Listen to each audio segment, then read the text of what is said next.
Taureau, bonjour et bienvenue sur ma chaîne pour votre lecture intuitive de ce mois de février 2020. J'espère que vous allez bien. Je n'en reviens toujours pas des cartes qui sont tombées pour vous. C'est punaise. C'est waouh. 1, 2, 3, 4, 5. Arcane majeur, 5. Et vous avez 2 fois des 10. 3 fois des 10 ici. Punaise, ça va pas être... ça va être... on va passer dedans, on va voir. Mais c'est un changement radical. Mais radical, radical, radical. Allez, on va rentrer dedans. On va voir un petit peu ce qui se passe pour vous. Beaucoup, beaucoup, beaucoup d'introspection, de réflexion, de pensée, d'analyse. Beaucoup, beaucoup d'intuition, de sagesse, de conscience. Vous allez vraiment passer, vous avez 2 fois l'ermite, vous avez la grande prêtresse et le pape. C'est hyper spirituel dans le sens grande introspection. Vraiment, vous allez plonger dans un univers intérieur de réflexion, de pensée, d'analyse, de ressenti, d'intuition, de quelque chose d'assez incroyable. Je pense que c'est vraiment un mois ahurissant pour vous, important. Ça se termine bien, pas d'inquiétude, d'accord. 10 de denier, donc pas de problème. Et puis, dans votre vie spirituelle, justement ce que je viens d'expliquer, la roue de fortune, ce qui m'explique à moi, ce qui me fait comprendre à moi que en fait, vous êtes un petit peu comme une feuille qui est ballottée par les flots d'une rivière. Il n'y a rien que vous puissiez faire si ce n'est vous laisser emmener là où votre vie vous emmène. Il n'y a rien, mais strictement rien que vous ne puissiez faire. Rien. Vous allez traverser ce mois de février du mieux possible, bon an, mal an, mais de toute façon, c'est ce qui vous attend. Voilà, vous allez le passer, vous allez le vivre. C'est pas du tout négatif, mais pas du tout. Je ne peux pas non plus dire que c'est positif. Je veux dire que c'est quelque chose que vous n'avez probablement jamais, jamais, jamais vécu. C'est très spécial, c'est très bizarre. On va entrer dedans, on va voir un petit peu comment...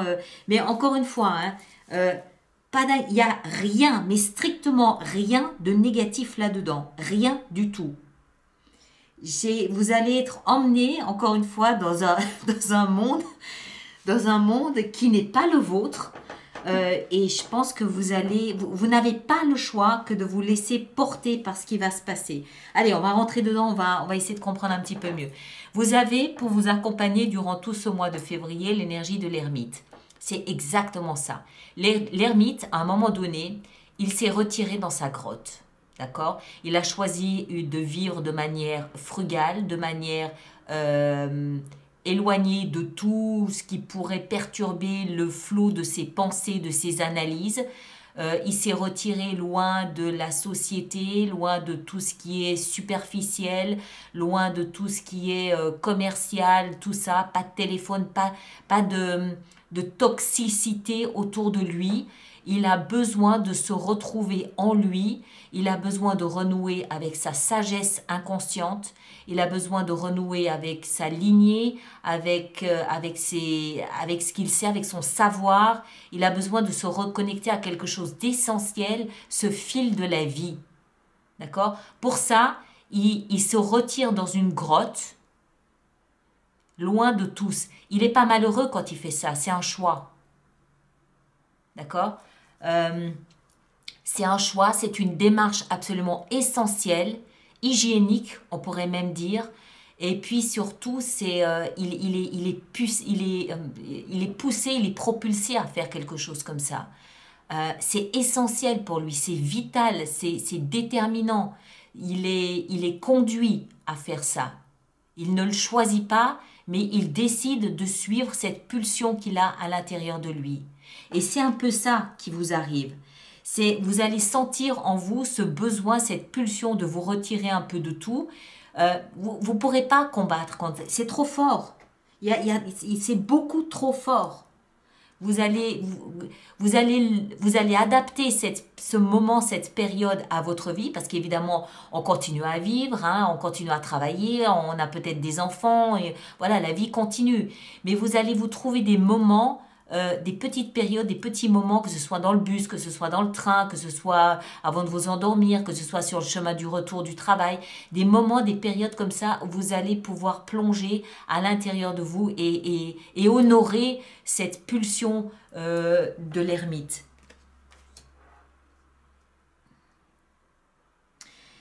Vous entrez dans le mois de février avec ces deux énergies ici, le pape et la grande prêtresse. C'est le couple spirituel. La grande prêtresse, elle représente, vous le savez probablement maintenant, tout ce qui est intuitif, tout ce qui est mystique, tout ce qui est caché, tout ce qui est invisible. C'est l'autre monde, l'autre univers, celui des ressentis, celui de tout ce qui se passe à l'intérieur de nous. D'accord? La grande prêtresse, c'est tout ce qui est caché, tout ce qu'on ressent mais qui est quand même encore caché, tout ce qui doit être révélé à nous. Ça nous explique que tout ce qui se passe des choses en fait, il se passe en fait des choses qu'on ne voit pas, qu'on ne comprend peut-être pas encore, mais qu'on ressent. On ressent qu'il se passe quelque chose. Il y a aussi avec la grande prêtresse une grande notion de savoir inconscient. Hein. Je vous parlais de sagesse innée, la sagesse de l'humanité, même si ça peut faire sourire quelquefois. Il y a des traces de ça. Il y a quelque chose comme ça en chacun d'entre nous et c'est à ça que vous cherchez à vous relier, à vous reconnecter. À côté de ça, on a juste le pape. Le pape, il représente, il symbolise la religion, il symbolise l'Église, il symbolise la foi. Alors ça ne veut pas dire que vous allez verser dans la religiosité, c'est pas ça du tout. Mais il y a cette foi, cette solidité, il y a quelque chose d'ancré, il y a quelque chose de solide, il y a quelque chose qui vous emmène... comment est-ce que je dois dire ça? Il y a quelque chose qui vient titiller votre foi, votre spiritualité, votre confiance en la vie, en l'invisible, dans le mystique, dans la spiritualité. Il y a tout ça qui est titillé, qui est exacerbé ce mois-ci. D'accord? Ça ne veut pas dire, encore une fois, que vous allez prendre le chemin de la religion, même si ça ne l'exclut pas pour autant non plus. Hein, ceux pour qui c'est un choix, ils l'assument, il n'y a aucun souci avec ça. Mais ce n'est pas ça, c'est vraiment, vous allez vous interroger sur qu'est-ce que je fais ici? Quel est le sens de ma vie? Quelle est ma mission? Pourquoi est-ce que je me sens comme je me sens? Qu'est-ce que j'ai réussi? Qu'est-ce que j'ai raté? Même s'il n'y a pas cette notion de bilan, vous allez vous sentir appelé à vous intérioriser, à plonger à l'intérieur de vous et aller chercher ce que l'ermite, aller chercher cette sagesse, aller chercher la lumière, aller chercher la compréhension de ce que vous vivez. C'est pas douloureux, c'est pas désagréable, c'est au contraire un besoin que vous allez sentir émerger du très fond de vous-même et que vous allez vous sentir obligé d'honorer. C'est waouh. Bon, allez, on continue. Dans ce que vous souhaitez le plus, on a le diable. Le diable, c'est quoi? Le diable, c'est l'obscurité, c'est là où la lumière n'a pas encore pénétré. Et c'est exactement ça. Très souvent, je dis que le diable symbolise une perte de liberté. Ici, oui, mais ce n'est pas le message principal que je perçois. Le message principal que je perçois, c'est vous êtes dans une zone d'obscurité, vous êtes dans la pénombre, et ce que vous voulez, ce que vous cherchez, hein, avec ces démarches spirituelles ici, c'est tout simplement amener de la lumière là où c'est obscur en vous. En d'autres termes, vous cherchez à comprendre. Vous cherchez à savoir. Vous cherchez à fracasser des murs qui obstruent la lumière, qui empêchent le soleil de passer, qui empêchent la compréhension de ce que vous êtes en train de vivre, qui empêchent la vie d'entrer en vous. Il y a quelque chose de bloqué, il y a un bloc sombre. Je vous rassure tout le monde. Hein, il n'y a pas de voilà. Mais vous êtes dans cette phase, ce mois de février, où vous avez la possibilité de modifier ça, d'ouvrir les rideaux, d'ouvrir les stores, les volets, d'ouvrir les fenêtres et de laisser la lumière pénétrer à l'intérieur de vous, la lumière de la compréhension, la lumière de la vie, de la volonté, de la foi, de l'amour, de tout ça. C'est très, très, très spirituel, très spirituel. Ce qui va vous aider, on a la 7 de bâton, c'est vous battre pour ce en quoi vous croyez. Je vous le dis, ça ici, là, ceux qui n'ont aucune idée de quoi je parle, c'est que ce n'est pas une lecture pour vous, c'est clair. Les autres, vous savez parfaitement à quoi je fais allusion. Et ce truc-là qui est en train de vous piquer depuis l'intérieur, vous allez vous battre pour le laisser s'exprimer. Vous allez vous sentir obligé d'honorer cette pulsion intérieure. Vous ne pouvez pas faire autrement. C'est trop puissant. C'est beaucoup trop fort. Vous allez devoir honorer ce besoin de lumière, ce besoin de comprendre. C'est une chance inouïe. C'est peut-être la chance d'une vie de modifier un bloc en vous et de le tourner vers la lumière, d'amener, je ne peux pas le dire autrement, d'amener de la lumière là où c'est obscur en vous. C'est en vous, c'est pas dans votre vie. Ça, c'est une vie intime, d'accord? C'est pas des événements extérieurs, c'est tous des événements qui se passent à l'intérieur de vous. Le challenge, le défi, c'est la reine d'épée. La reine d'épée, c'est une énergie de celui ou de celle, homme ou femme, hein, ça n'a rien à... Le fait que ce soit une reine vient simplement mettre en évidence le principe féminin, c'est-à-dire l'empathie, la sensibilité, ce côté maternant, d'accord? Alors, mais la reine d'épée, c'est un côté maternant qui peut être à double tranchant, c'est le cas de le dire. On la présente comme la femme veuve et la femme divorcée, c'est-à-dire une femme qui va, encore une fois que vous soyez homme ou femme, hein, ça vous touche aussi, les hommes ont aussi un principe féminin. C'est-à-dire que c'est une femme qui a vécu tellement de souffrances émotionnelles qu'elle vit désormais avec un glaive qu'elle porte tout près de son cœur pour empêcher quiconque de pénétrer dans son cœur, et elle va, comme l'indique le glaive, l'épée, elle va agir par la pensée, par le mental et non pas par les émotions. Alors, c'est dans la position du challenge. En d'autres termes, ne réfléchissez pas, ressentez, faites l'inverse, c'est un défi. Vous allez avoir peut-être tendance à vouloir analyser la situation, alors qu'en fait, il s'agit très clairement de spiritualité, c'est-à-dire de ressenti, de compréhension intérieure, pas d'analyse mentale. Dès qu'on emploie l'analyse mentale, pof, on sort de son corps, on sort de son âme, on vient dans la tête. La tête, c'est une autre sphère. On n'est plus dans le même domaine que les émotions. On est dans le contrôle, dans la maîtrise, on est dans la tour de contrôle. On est dans le cockpit quand on est dans la tête. Alors qu'il s'agit d'être en bas, c'est-à-dire dans le limbique, ici, là où se passent les émotions, les ressentis. C'est le challenge qui vous attend. Dans votre vie sentimentale, alors on peut bien se douter qu'avec ce qui vous attend ce mois de février, vous n'aurez pas forcément le cœur à aller batifoler à gauche à droite. On peut bien se l'imaginer. Du coup, vous devriez peut-être prendre la peine d'expliquer à votre partenaire, si vous en avez un, ce qui se passe pour vous ici. Parce que vous avez dans votre vie sentimentale la 5 d'épée. La 5 d'épée, elle nous parle de conflits stériles, de petites disputes, de petites chamailleries, de petits coups de flèche ici, de petits coups de canif là, de petites phrases assassines qui ne servent strictement à rien. C'est complètement stérile. Ça fait mal à l'autre, ça blesse. Mais généralement, quand on est dans ce type d'énergie, c'est parce qu'on ne comprend pas l'autre, on ne communique pas avec l'autre. Vous n'êtes pas du tout dans un mode de communication, dans un mode communicatif. Mais alors pas du tout, mais absolument pas.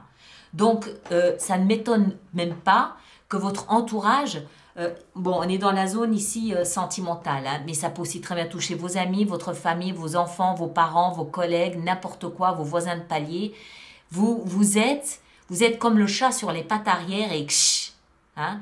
Donc voilà, parlez, communiquez, expliquez ce qui se passe, que vous n'êtes pas vraiment ouvert à rire, à vous amuser, à jouer. Vous êtes en mode introspectif.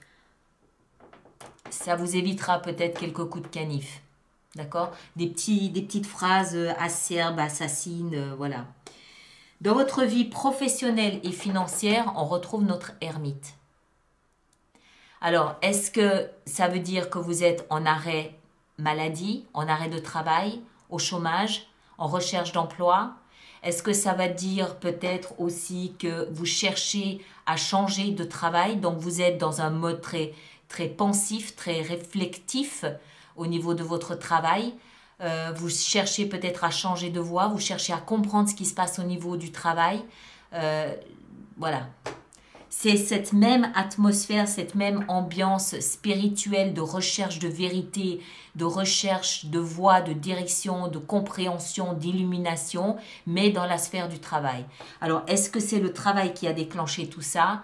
Est-ce que c'est essentiellement au travail que vous cherchez à comprendre votre voie?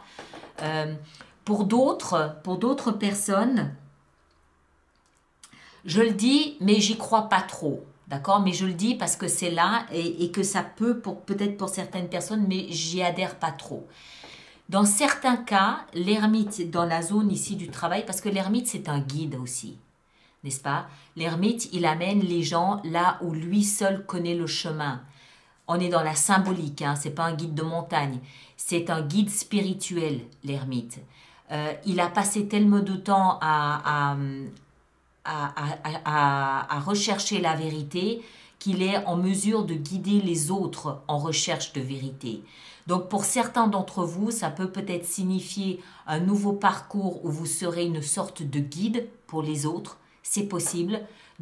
Ça peut être un médecin, ça peut être un thérapeute, ça peut être ce genre d'activité-là.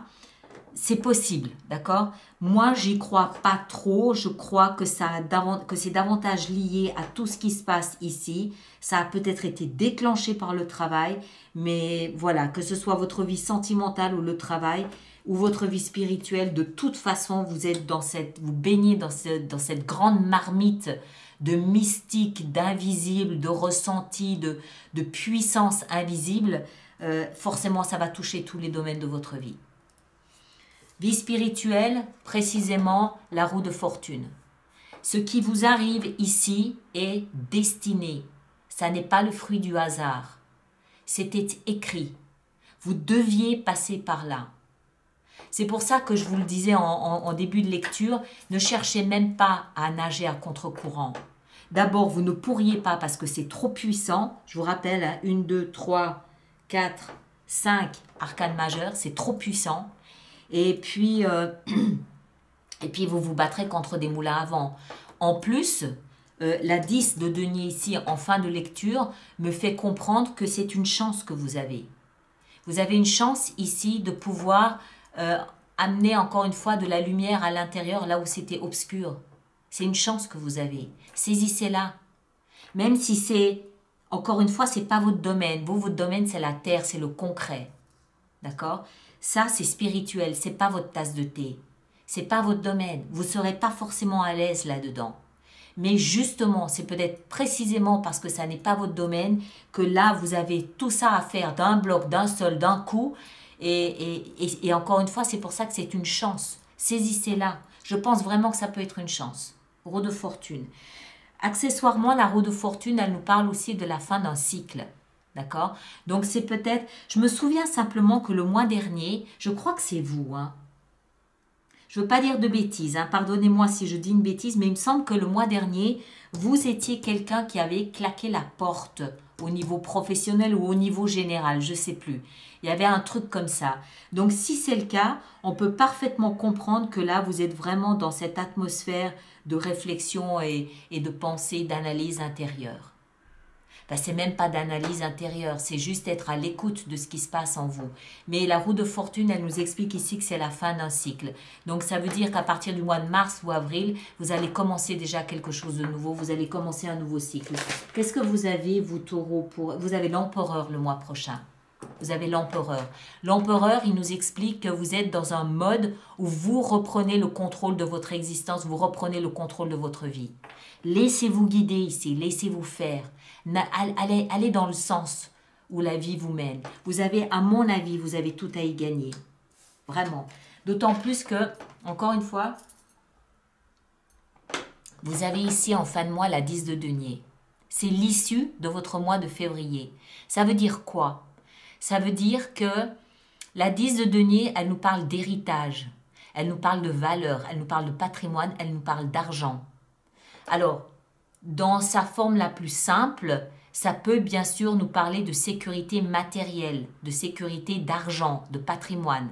Mais dans cette lecture ici, pour moi, c'est davantage une question de valeur. C'est comme si non seulement vous avez réussi à amener de la lumière à l'intérieur, là où c'était obscur en vous, mais en plus, ça vous permet de prendre conscience de votre valeur.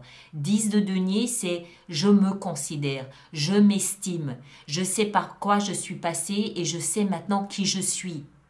C'est comme s'il y avait un gros manque, un grand lapsus au niveau de l'estime que vous pouviez avoir de vous-même, même si ce n'est pas flagrant ici.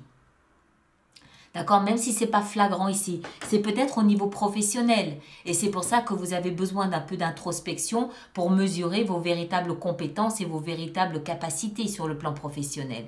Toujours est-il qu'en fin de mois, ça peut dans certains cas, encore une fois, être de l'argent, mais moi je le vois davantage comme un rehaussement de l'estime et de la considération que vous avez pour vous-même. Et c'est probablement le fruit de ce grand travail d'introspection. D'accord? Absolument magnifique. Magnifique. Pas évident, surtout pour vous, taureaux, mais magnifique. Je me réjouis vraiment de lire vos commentaires à ce sujet-là, d'ailleurs. Allez, on va voir. Puis on verra au mois de mars de quelle façon on arrive à tourner ça en quelque chose d'utile pour vous en mars. Hein. Allez, on va voir maintenant notre extension sur Vimeo, comment la développer. Alors, je rappelle aux personnes qui sont intéressées par ces extensions qu'il s'agit d'un approfondissement de cette lecture-ci avec les cartes que je vais rajouter. On va aller plus dans le détail, on va aller plus dans les conseils, on va aller plus dans les explications de ce qui se passe. Cette extension, évidemment, elle n'est pas obligatoire. Hein, vous avez suffisamment d'éléments ici pour travailler durant ce mois de février. C'est vraiment pour ceux qui se sentent concernés et qui veulent aller plus loin. Cette vidéo se trouve sur une plateforme de location qui s'appelle Vimeo. Vous pouvez soit vous rendre directement sur vimeo.com et taper Alice Nicolas, vous arriverez sur ma page de toutes les extensions. Vous choisissez l'étoile. Vous choisissez le mois de février et vous cliquez bien sur votre signe et pas sur n'importe lequel parce que vous aurez le signe sur lequel vous avez cliqué, hein, c'est évident. Et puis, sinon, vous avez aussi juste sous cette vidéo un lien qui vous y mènera directement. C'est à côté de mon nom, Alice Nicolas, avec le nombre d'abonnés. Vous avez des liens et ça se trouve là. Reine de denier, ici. Très bien, ça me plaît. Ça, c'est vous, la reine de denier. C'est taureau. Signe de terre. Alors, le diable, qu'est-ce qu'on a avec le diable? Le chevalier de bâton. Je peux aussi décider sur Vimeo de rajouter des cartes, hein, si j'estime que c'est nécessaire pour la lecture. 7 de bâton, qu'est-ce qu'on a avec la 7 de bâton? On a la 6 de bâton. Très bien. Avec la reine d'épée, qu'est-ce qu'on a? La reine d'épée. Allez, encore une. 5 de bâton. Ouais, petit conflit. Dans votre vie sentimentale, qu'est-ce qu'on a avec cette 5 d'épée? On a les amoureux. Encore une. Le valet de bâton. Qu'est-ce qu'on a avec l'ermite dans le travail? Le valet de coupe. Qu'est-ce qu'on a avec la roue de fortune dans la vie spirituelle? On a 10 d'épée.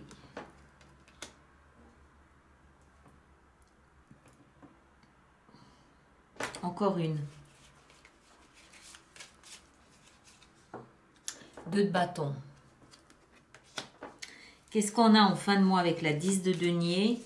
10 de denier. Qu'est-ce qu'on a avec la 10 de denier? On a le fou. Vous voyez, fin de mois. Ça y est, c'est bon. C'est bon à la fin de mois. Vous prenez un nouveau départ. Quelque chose dans... Vous prenez un nouveau départ dans lequel vous avez enfin une bonne notion de votre estime et de votre valeur à vous. Excellent. Voilà, mais qu'est-ce qu'on a juste là? La grande prêtresse, encore et à nouveau. Voilà mes très chers, je m'arrête ici. Donc merci beaucoup pour votre partage. Merci de liker, de vous abonner si ce n'est pas déjà fait. Et puis on se retrouve au début du mois de février pour la lecture de vie sentimentale à l'occasion de la Saint-Valentin, comme je vous l'ai promis. À bientôt, merci beaucoup.